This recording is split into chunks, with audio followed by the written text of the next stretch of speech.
এত মনোযোগ দিয়ে কি দেখো? আপামনি গরু দেখাইতেছে, গরুর দিকে তাকাও না।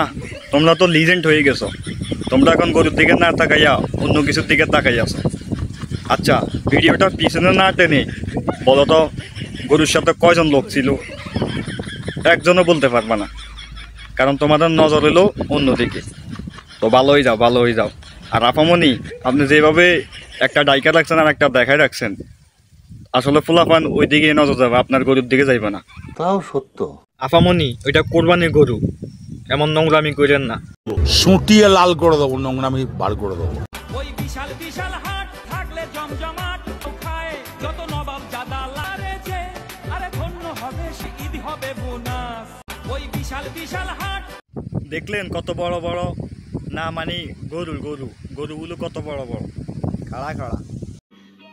समझ रहे हो समझ रहे हो ना? এ ভাই, যারা কোরবানি গরু নিয়ে টিকটক করে না, অনলাইনে পোস্ট করে না, তাদের কি কোরবানি হবে না? না মানে কোরবানি গরু নিয়ে মনে হয় টিকটক করাই লাগবে, তা না হলে কোরবানি কবুল হবে না। যেখানে বেপর্দাভাবে নারীদেরকে ঘর থেকে বাইর করতে নিষেধ করছে ইসলাম, সেখানে আমাদের এই টিকটকের মহারানীরা অশ্লীলভাবে বেপর্দাভাবে গরু হাটে গিয়া গরু কিনতেছে, গরু নিয়ে টিকটক করতেছে, ওই গরু দিয়ে আবার কোরবান দিবে। জানি না আল্লাহ কি তাদের কোরবানি কবুল করবে কি না, আমার মনে হয় না। না মানে যে পশুটা আল্লাহর সন্তুষ্টির জন্য কোরবানি করা হবে, ওই পশুটাকে নিয়ে অশ্লীলভাবে টিকটক করতেছে, ওইটা আল্লাহকে খুশি করার জন্য না, ওইটা আপনার টিকটকে লাইক ফলোয়ার বাড়ানোর জন্য। আমাদের টিকটক মালানিরা গরু নিয়ে টিকটক করতেছে, পাবলিকলি দেখাইতেছে। আর আপামনিরা যে পোশাকে গরু নিয়ে ভিডিও করতেছে, গরু না দেখা পাবলিকে কিন্তু তাদের ওগুলোর দিকে নজর দিতেছে। না মানে কোরবান দিবেন গরুটা দিয়ে আল্লাহর রাস্তায়, আল্লাহকে সন্তুষ্ট করার জন্য 2-4 লাখ টাকা খরচ করে কোরবান দিতেছেন, আর ওই গরু নিয়ে আপনার টিকটকে অশ্লীল পোশাকে টিকটক করতেছেন। আল্লাহ আপনার কোরবানি কবুল করবে কিনা সন্দেহ আছে। কোরবানি হোক আল্লাহকে সন্তুষ্ট করানোর জন্য, মানুষকে দেখানোর জন্য না।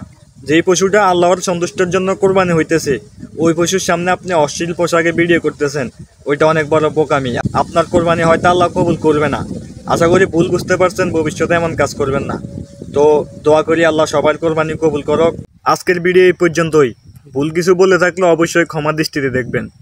আর ভিডিও ভালো লাগলে অবশ্যই ভিডিওতে একটা লাইক দিবেন, কমেন্ট বক্সে আপনার মতামত জানাবেন। পরবর্তী ভিডিও পেতে অবশ্যই ফেসবুক পেজটি ফলো দিয়ে রাখবেন। আর সবাইকে জানাই ঈদ মোবারক। দেখা হবে নতুন কোনো ভিডিওতে।